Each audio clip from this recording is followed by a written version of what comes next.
The IDF is tracking down and catching the terrorists responsible for the recent attacks in Israel. Unfortunately, social media doesn't like those who speak out against terrorists. The spokesman for Hebron was suspended from Twitter for suggesting that Israel shouldn't allow terrorists to be honored after their deaths.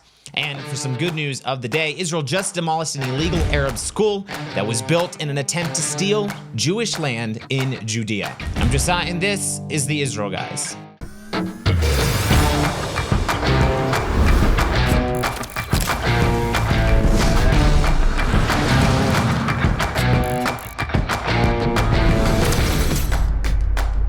Welcome to the Israel Guys, where we believe that in a world of Jew hatred and anti-Israel propaganda, that you should have a direct connection to the land and people of Israel. Welcome back to the show, guys. It's a new week here in Israel, and we got a lot to talk about, a lot happening. Thankfully, the IDF is doing their job well, and they are going and taking out and arresting the terrorists that have been responsible for some recent attacks here in Israel. Saturday morning, 2 terrorists were eliminated in an IDF operation in the city of Tulkarem here in Samaria. These 2 terrorists were actually responsible for a shooting attack that happened last Tuesday morning near the Jewish town of Avnei Chefetz, which is also right near Tulkarem there. I don't even know if this attack made it to the news because nobody was injured in this attack. A Palestinian car approached several vehicles, Israeli vehicles. A terrorist jumped out with a gun, opened fire on the vehicles, jumped back in the car, and fled the scene with his accomplices. And so just Saturday morning, the IDF went in to arrest those guys, ended up in getting a firefight, and the 2 terrorists were both eliminated. Also, there were 2 other suspects that were arrested in that operation that were suspected of being involved in prior terror attacks, or I think they were also planning future attacks against Israelis in the future. And it's thank God nobody was injured, even though the terrorist opened fire on several vehicles. Their bullets struck the vehicles. The one of the vehicles was, I think, damaged pretty well. But yeah, thankfully nobody was injured, thank God. And unfortunately, the attacks like this don't make the news because nobody was killed, right? Nobody was injured, nobody was killed, so we don't need to talk about it. But it does need to be brought up that attacks like this are happening, and they continue to happen here in Judea and Samaria, all over, not just in Judea and Samaria, but all over Israel, where they come these targeted attacks, Arab attacks against Israelis, against Jews for living in Israel. So the IDF is indeed, you could say they're cleaning house. Maybe that's not the correct termage, because they're actually going after the ones who have been, who are already responsible for killing or murdering or attacking Israelis. So last week, the IDF also took out the terrorists who murdered the D family, Lucy D and her 2 daughters, Maya and Rena, just a month ago. The IDF was able to catch those guys and bring them to justice as well. So it's great. They're doing their job and keeping Israelis, bringing these guys to justice that have brought down and murdered Israelis. Some here in Israel, though, are saying that catching the terrorists after they commit an attack is great. This is really good, but it's not quite enough.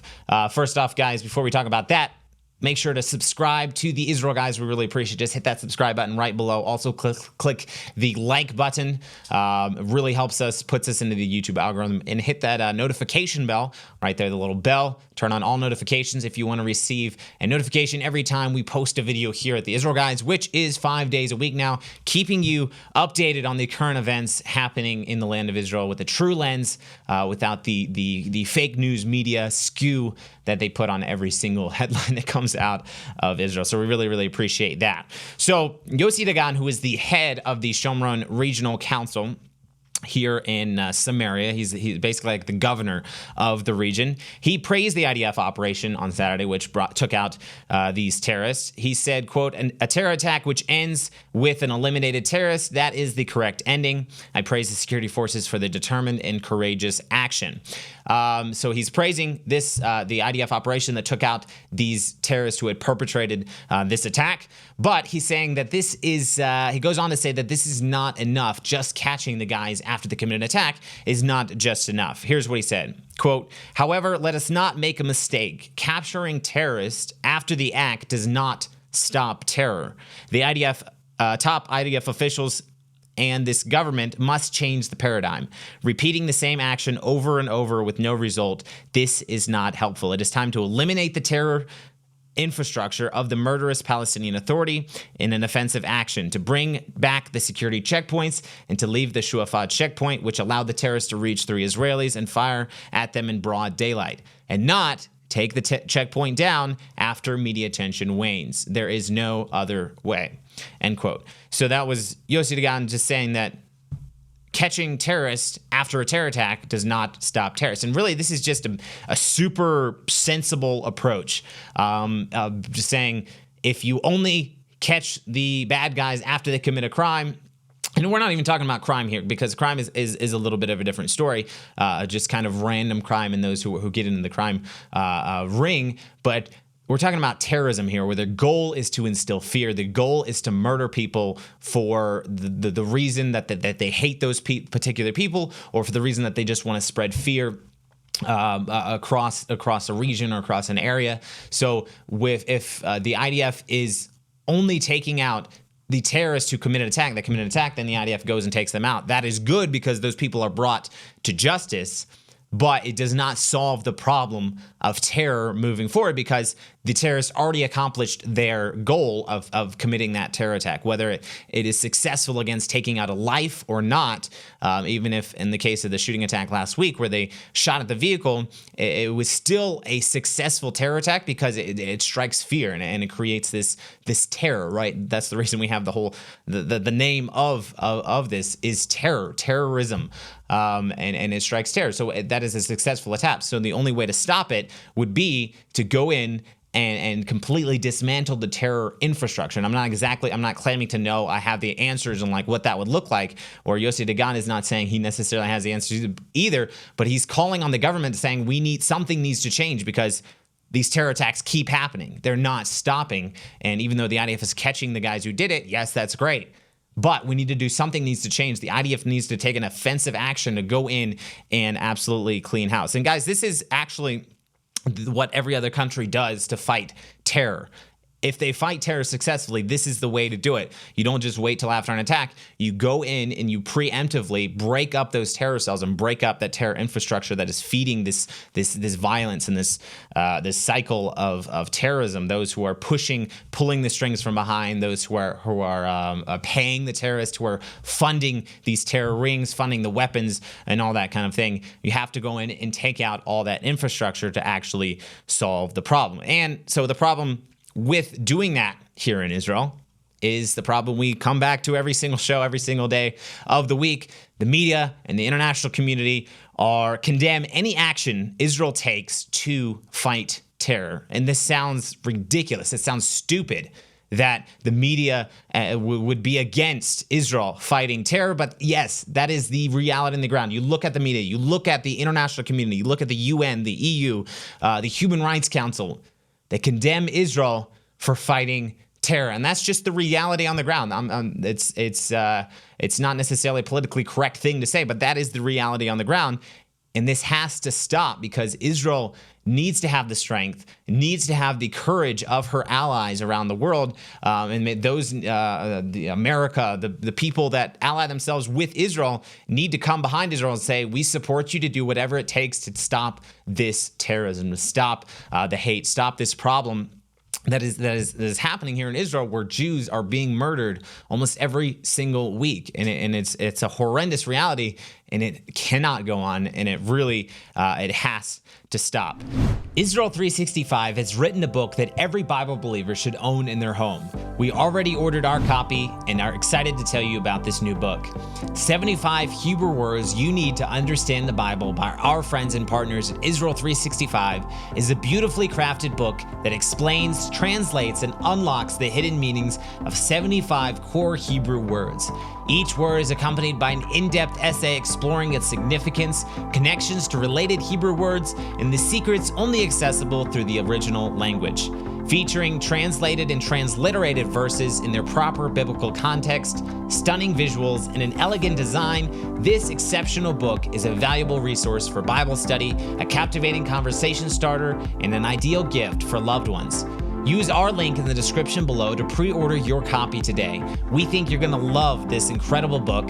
Click the link in the description below to pre-order today. So speaking of media coming out against terror or against Israel for fighting terrorism, and this kind of just leads right into what I wanted to talk about next, and it's on the exact same topic.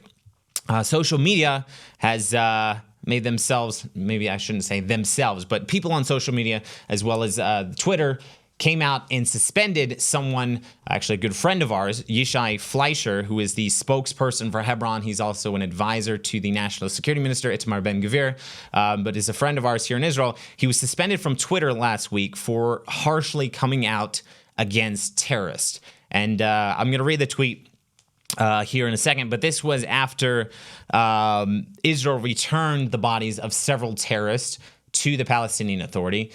This was, I think, from an attack several months ago or something where they opened fire at the IDF. The IDF fired back and eliminated all these terrorists. So Israel defense minister just decided to return the bodies of these terrorists to the Palestinian Authority. And so Yishai Fleischer on Twitter puts out this tweet. So he's the spokesperson for the Jewish community of Hebron. So he puts out this tweet. It says, quote, "Consider if Israeli security kills a terrorist and retrieves the body, they probably shouldn't give the bad guy a second life by allowing the jihad to run a big funeral to honor that terrorist. Maybe instead finish the job, take the terrorist body and throw it into the sea. Let the jihadists and their supporters know that if they raise a hand against Israel, their death will be final." So that was Yishai Fleischer's tweet, right? And this is shortly after that, his account was suspended from Twitter, and it actually caused a lot of there's some celebration from a bunch of Israel haters on Twitter, but it actually caused a bunch of outrage from people, friends of his, other Israelis, other Jews, other Israel people that speak out on behalf of Israel, and even those who do not necessarily agree with Yishai Fleischer on most issues. Those that disagree with him said that, wait, this is not right, that Twitter is suspending him for saying something like this. So basically, he's just saying Israel shouldn't return the bodies of these terrorists to the Palestinian Authority, because when that happens, they make a big hubbub. They throw a huge funeral. It's basically funerals for terrorists are like massive parties, and they celebrate that this guy murdered people. It's a horrendous reality. It's a really sick thing, but when they actually have the body, and then they have these like huge celebrations and all this crazy stuff, and it's honoring the terrorists that went out and murdered people. So it's a horrible thing. He's saying, guys, this is kind of just something sensible. Let's not give the bodies back, because this gives the terrorist more recognition. This gives the terrorist more honor. This encourages other people, when they see the honor this guy got after he went out and killed people, this encourages other people to go out and commit terror attacks as well. So I'm going to read you a couple of the responses on Twitter, people that were kind of outraged at the suspension that happened with Yishai Fleischer saying this. So somebody else responded to that, said, "Seriously, Twitter, you suspended Yishai Fleischer for suggesting Israel should not release bodies of Palestinian terrorists so that they are not celebrated, while you let anti-Semitic filth here unabated. Also, there is no difference. This is no different to the U.S. disposing of bin Laden's body at sea for the same reason." So he's bringing up Osama bin Laden, what the U.S. did there. Somebody else said, "Attention, Elon Musk. Twitter bans Rabbi Yishai Fleischer, banned for suggesting maybe don't make the martyrs of terrorists by returning bodies for elaborate public funeral, but throw them into the sea. Exactly what the Obama administration did with bin Laden." Again, referring to that instance there. It's not a bigoted and racist and hateful thing to say for Yishai Fleischer to say, maybe we should dump the terrorist body in the sea instead of giving it back to these people for them to honor it. Somebody else responded and said, Yishai Fleischer's Twitter account was permanently suspended for suggesting that the bodies of Hamas terrorists held by Israel should be buried at sea. In much the same way and for the same reason that President Obama disposed of Osama bin Laden's body in the sea. Hamas is currently holding 2 Israeli civilians and the bodies of 2 Israeli soldiers. Hey, Twitter support, does this make sense? And then he tagged Elon Musk. Hey, Elon Musk, please do better. And keep in mind, And so this is interesting here. He says, keep in mind, I hardly ever agree with Yishai Fleischer, and even I think this permanent suspension is totally inappropriate. So guys were pretty outraged that something like this would happen on Twitter. A lot of people very upset about this. Thankfully, since then, I think it was just yesterday, his Twitter account was reinstated, Yishai Fleischer's. So it must have been some sort of the algorithm flagged it. I think Yishai Fleischer said he thinks that a lot of people, maybe a lot of his haters, may have reported the post, and so it was flagged and his account was automatically suspended or something like this. But again, another example of the media, you could say social media, kind of the consensus that we're saying common sense things when we're talking about dealing with terrorism, and this is what got him suspended on Twitter over there. So we're thankful that he has his account back. He goes back to saying very sensible things and supporting Israel and fighting for the truth of Israel online on social media and on the internet as well. All right, guys, we're going to close out here in just a second. But first, we have some good news regarding the illegal Arab land takeover of Judea and Samaria. So just yesterday on Sunday, the IDF Civil Administration demolished a Palestinian Arab school, which was built illegally on the Herodian Nature Reserve and Heritage Site in Gush Etzion, which is south of Jerusalem. If any of you have been to the Herodian, it's a man-made mountain. It's a pretty cool place to go and visit. It's an archaeological site for one. It's also a nature reserve, like a national park. And this is so here's what's going on. Here's what happened, and this is from Arut Sheva. It says the demolition follows the ruling in an appeal by the Regavim movement to demolish the structure, and despite Palestinian attempts with UN support to delay the court's decision. The Regavim movement stated, quote, "This building is only one out of more than 100 illegal school buildings that were built in Judea and Samaria as a way for Palestinians to take over open areas," end quote. So why is this a good thing? You may be asking. Why is it a good thing that the Israel is demolishing a Palestinian school, right? And I can already see the media headlines. The media is just going to totally eat this up, eat it for breakfast. I didn't have time to go and check out the headlines. It's not really worth my time most of the time because you can pretty much just predict what they're going to say. But yeah, definitely perfect wording for the media headlines. Israel demolishes a Palestinian school. Wow, so horrible. So we have some pictures you can throw up on the screen of this amazing school. It's basically like a caravan with a couple of fake green grass mats out in front of it, in the middle of absolutely nowhere. And this is really, really good because this school, building this school on this, and we're just talking about it really briefly, but building this school on this piece of land is part of a broader scheme by the Palestinians to illegally take over Jewish land inside of Judea and Samaria. They're actively every single day building in Area C, which was, according to the Oslo Accords, was designated for Jewish building. And this school is just one example. And the reason I think this is such a big win is because of the nature of this case, especially a Palestinian school. So it was able to legally, and this is all done legally by the Supreme Court, by the courts. They go and order the IDF to go ahead and demolish that school. Now, where no children are being left without a school because this school was demolished. Guys, the Palestinians can build this school anywhere else. There's thousands of open acres inside of Judea and Samaria that, according to the Oslo Accords, are designated for Arab building, for Palestinian building. But no, they chose to build it right here in this spot next to the Herodian, which is an archaeological site, to steal Jewish land, to take over that land and take it away from the Jewish people living in Judea and Samaria as well. And guys, let me tell you, there's plenty of money in the Palestinian Authority. If they would take some out of from lining their own pockets and actually give it, they could build a massive, beautiful school for thousands of children anywhere in any of these Arab cities inside of Judea and Samaria. Guys, subscribe, get the conversation going down in the comments below. We love interacting with you there. Thank you for all who commented on the show last week, telling us where you're listening from. If you're a new listener, throw that down in the comments. Let us know who you are or where you live, and let us know that you're a new listener listening, watching the Israel Guys. We always appreciate it. Guys, as always, tune out the fake news and tune into what is actually happening here in the land of Israel. We'll be back every day, Monday through Friday, with your direct connection to the land and people of Israel.